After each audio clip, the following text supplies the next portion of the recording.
How to turn on job alerts on LinkedIn. First of all, log into your account and go to the Jobs tab at the top of the page.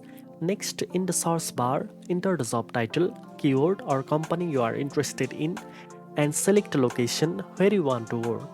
Then click on the search button to view available job listings. Once the result appears, look at the top of the page and you will see a job alert toggle button. Simply switch the toggle on to enable job alerts for that specific source. Additionally, you can turn on email notifications or push notifications so LinkedIn can notify you when new jobs matching your criteria are posted.